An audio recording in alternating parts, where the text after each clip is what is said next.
Her wine glass was still trembling when she set it down. It left a perfect red circle on the marble, right beside the ink stain I'd never been able to scrub out. The one from when she signed the mortgage papers with the wrong pen, laughing at her own clumsiness. Funny, I used to love that stain. Now I stared at it like it was a bullet wound. "I'm meeting someone," she said. No hesitation. No shame. Her eyes didn't dart away. They locked on mine, like she wanted to watch me react. I didn't flinch. I didn't blink.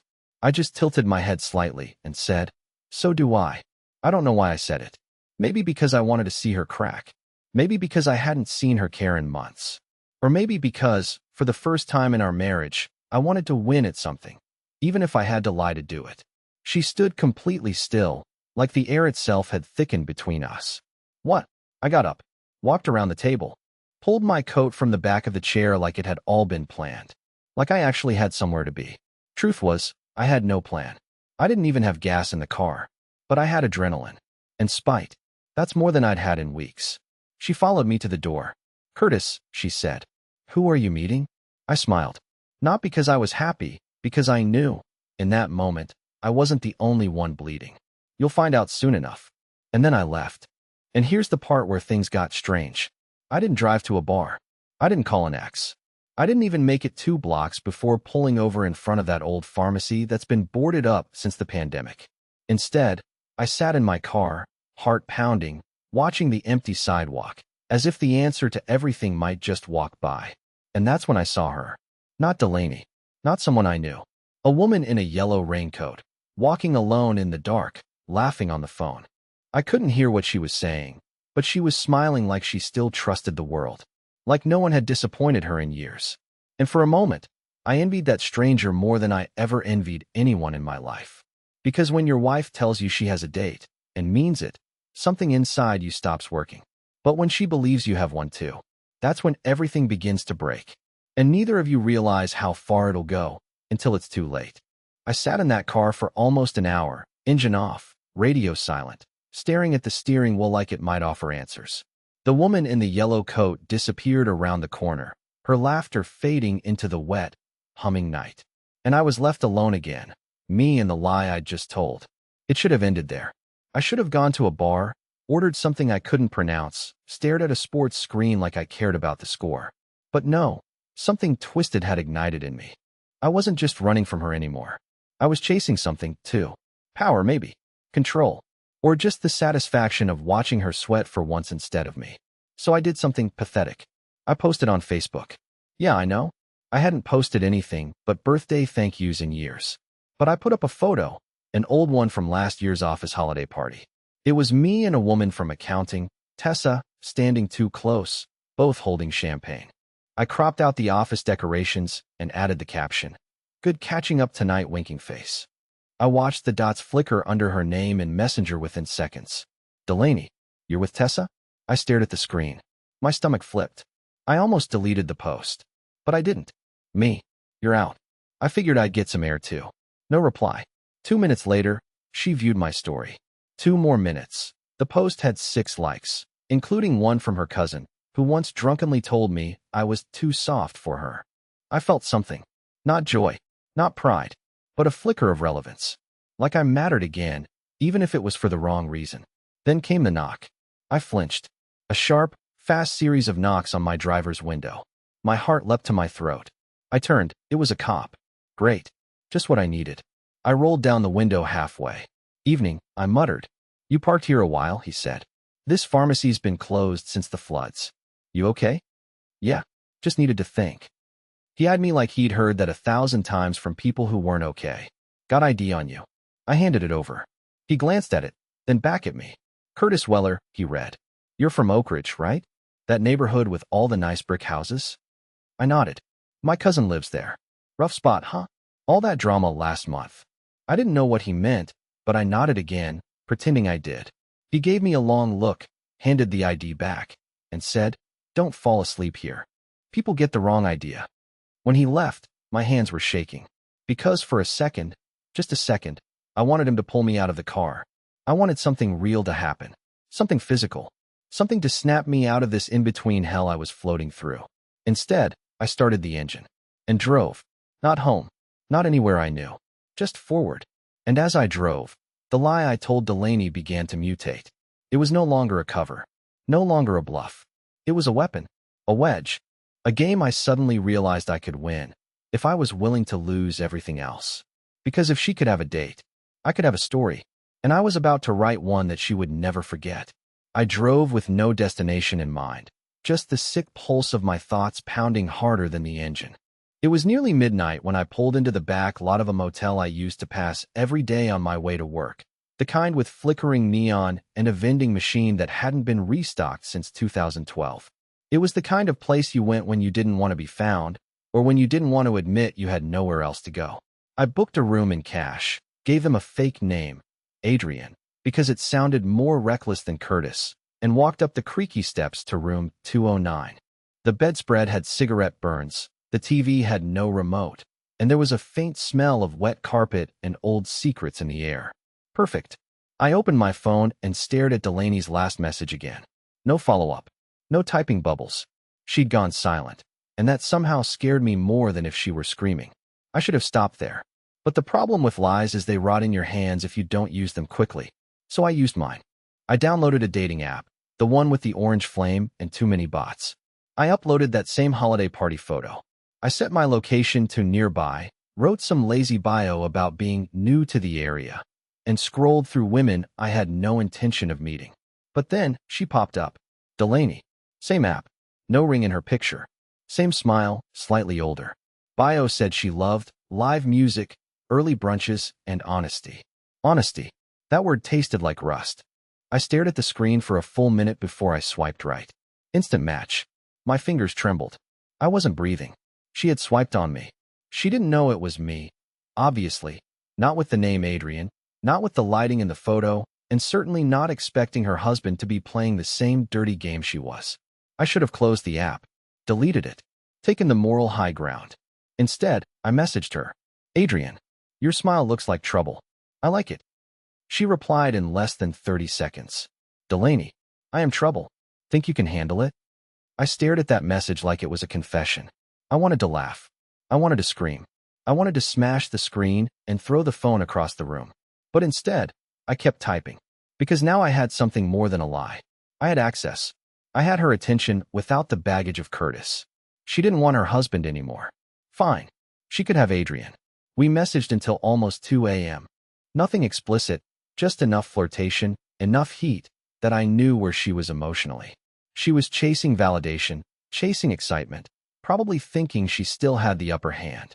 But she didn't know I was inside the house now, watching the cracks from the inside. Before logging off, she sent one last message. Maybe I'll let you take me out sometime, if you're brave enough. Brave? Lady, I've been sleeping beside a stranger for the past 6 months. I'm not brave. I'm just done pretending I'm not drowning. And now, for the first time since she said she had a date, I was the one steering the wheel. She started a game she thought I wouldn't play. But now, I wasn't just playing. I was planning. The next morning, I checked my phone before I even opened my eyes.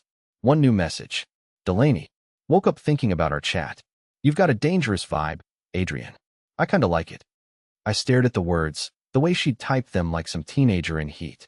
The same woman who used to nag me about forgetting to vacuum the stairs was now texting a stranger she thought was edgy and mysterious. No mention of her husband. No guilt. No pause. I should have felt victorious. Instead, I felt sick. But I didn't stop. I wrote her back something flirtatious. I said I'd be free tonight if she wanted trouble. She replied with a blushing emoji and said she had plans, but maybe tomorrow. Plans. Right. I didn't ask with who. I already knew. It was time to escalate. I needed to see just how far she'd go. I needed to know if this was a game for her too, or if she'd already sold our marriage for a handful of dopamine pings from men who wore cologne and lies. So I created a new number using a burner app. Hooked it to Adrian. Built a fake Instagram. Stocked it with photos of a guy I found on a modeling subreddit. Not too perfect, just enough to make him look real. Then I did something I never thought I'd do. I asked her out. I, her husband, under the name Adrian, asked my wife to dinner. She said yes within 5 minutes. No hesitation. Just a time and place. Saturday, 7 p.m. The Birch Room. The place we used to go on anniversaries. The place I took her for her 30th birthday. where she cried over creme brulee and told me I was the safest thing that ever happened to her. At the time, I thought that was a compliment.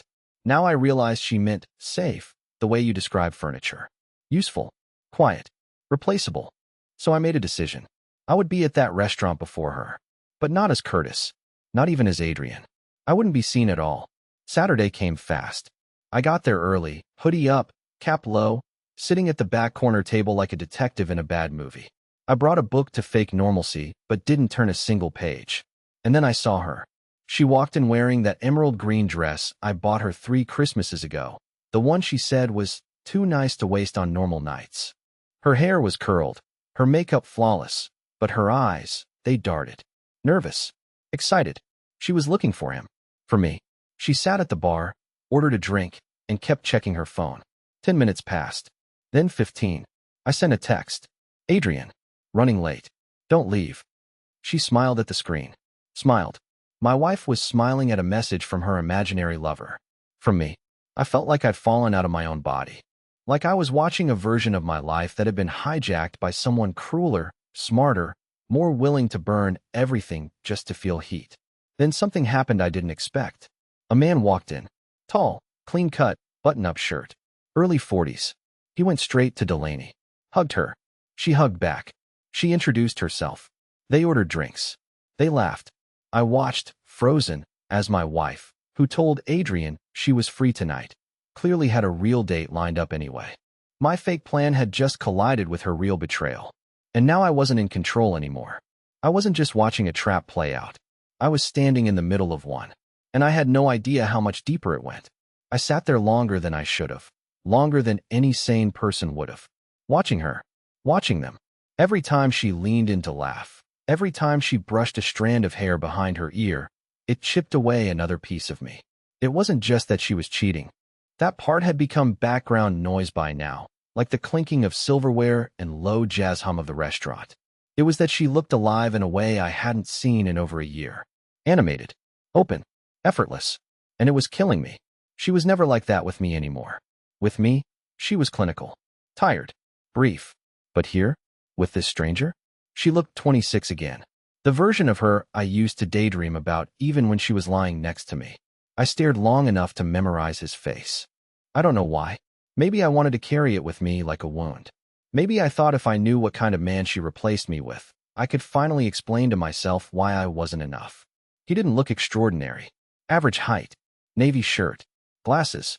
The kind of guy you'd trust to recommend a good bottle of wine, but forget immediately after he walked away. And yet, there she was, reaching for his hand halfway through the meal. I didn't take a picture. I didn't storm in. I didn't even cry. I just left. But as I sat in the car, heart chewing itself alive, something happened that turned my stomach sideways. My burner phone buzzed. Delaney. Sorry I bailed last minute. Got pulled into something unexpected. Can we reschedule? I really do want to meet you. I read it again. And again. She was lying to Adrian now, too. Which meant she still didn't know. She had no idea she'd just stood up her own husband for another man. There was something grotesquely poetic about it. The way she managed to betray both versions of me in the same night without even knowing. My blood should have boiled. I should have screamed. But instead, I started laughing. Quiet, empty laughter that had nothing to do with humor and everything to do with exhaustion. I wasn't even mad anymore. I was in awe. She was a better liar than I gave her credit for. And I realized then, I wasn't the only one wearing a mask. So I responded, still in character. Adrian. No hard feelings. Tomorrow night? She replied with a winking emoji. It was official. I had fully stepped into a double life. I wasn't just Curtis anymore.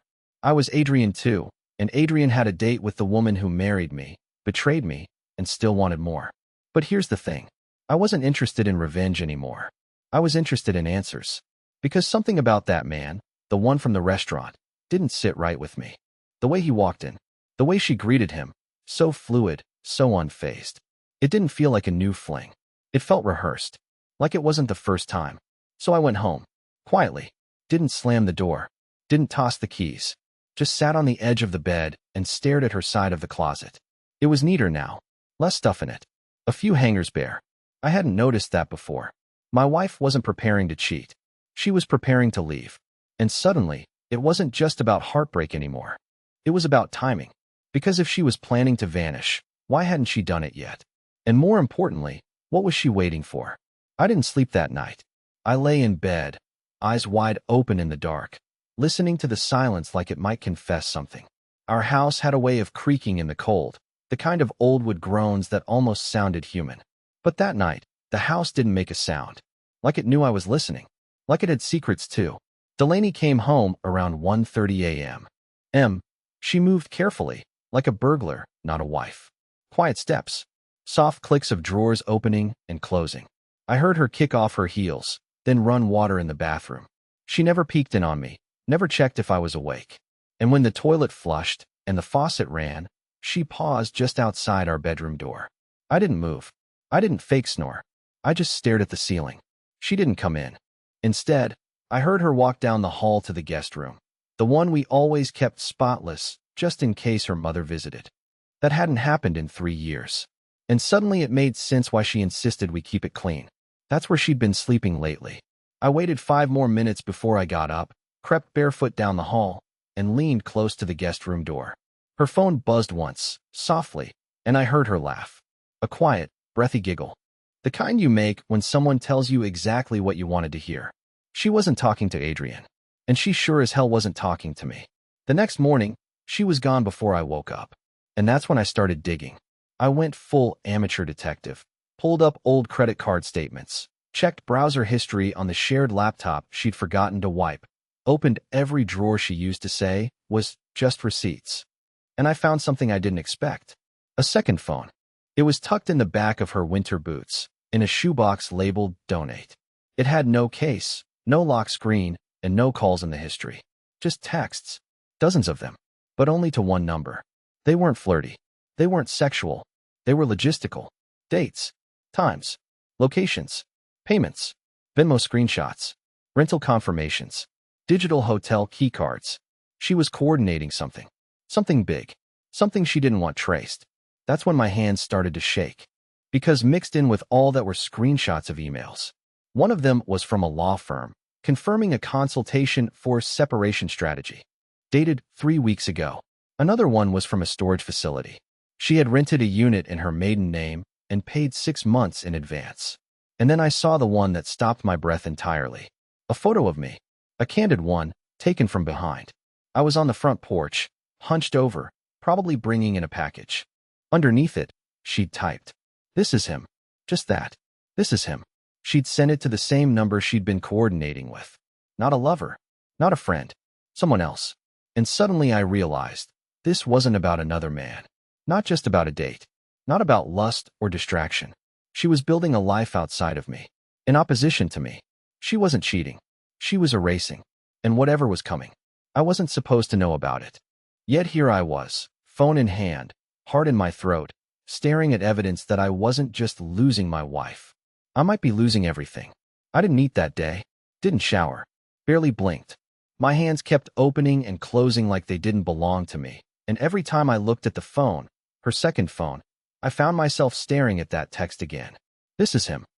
I sat at the kitchen table, that worn-down piece of wood we'd shared 1,000 meals on, and I tried to understand what exactly I was looking at. Was she planning to disappear? To frame me? Start a new life with someone else? No, this wasn't just betrayal. This was premeditation. I thought about calling the number. I wanted to scream into the phone, demand answers, threaten lawsuits, cops, whatever came to mind, but I didn't. Because something in me knew. If I showed my hand too early, I'd never find out what was really going on. And I needed to know. I needed her to tell me. So I waited. And at 7:12 p.m., I heard the front door click. Delaney walked in like it was any other evening. Coat over her arm. Hair tousled from wind. She set her keys down in the little ceramic tray I made her in our first year of marriage. The one she once said she'd never throw out no matter what happened. Funny how some promises stay. I waited until she was halfway to the stairs before I spoke. "You planning to tell me who he is?" I said quietly. She froze. Just like that. 1 foot on the first step, hand on the railing. When she turned around, she was already wearing a mask, not of guilt, but calculation. Like she was assessing how deep I knew and how fast she had to lie. "I don't know what you're talking about." I nodded, like we were playing poker. Then I slid the second phone across the counter. Her face didn't even flinch. She walked slowly back toward me, picked up the phone, unlocked it with barely a pause, and stared at the screen for a few seconds. Too calm, too still. Then she said something I'll never forget. "I was hoping you'd find it." That knocked the breath out of me. I blinked. "What?" She sat down across from me like this was just another evening, like we were discussing which movie to stream. "You're not stupid, Curtis," she said. "Just slow. And I got tired of waiting for you to open your eyes. I wanted to ask 100 things. Who is the guy? Why the second phone? What's the plan?" But the only word I could get out was, "Why?" She gave this soft, humorless laugh. "Because you stopped existing in this house 2 years ago. You walk around like a ghost, Curtis. You don't talk to me. You don't see me. You only come alive when you're miserable." No, don't do that," she snapped. "Don't act shocked. I tried, Curtis. I really did. I gave you every hint, every warning. You ignored them. You thought because you weren't cruel, that meant you were good. But passivity is its own kind of violence." I was speechless. My mouth moved, but nothing came out. "And you know what the worst part is?" she continued, voice growing colder. "Even now, you're not angry I'm leaving. You're angry I did it without your permission."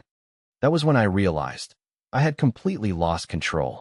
This wasn't a woman cheating behind her husband's back. This was a woman who'd already left, emotionally, spiritually, strategically, and who had just been waiting for the right time to burn the last bridge. I swallowed hard.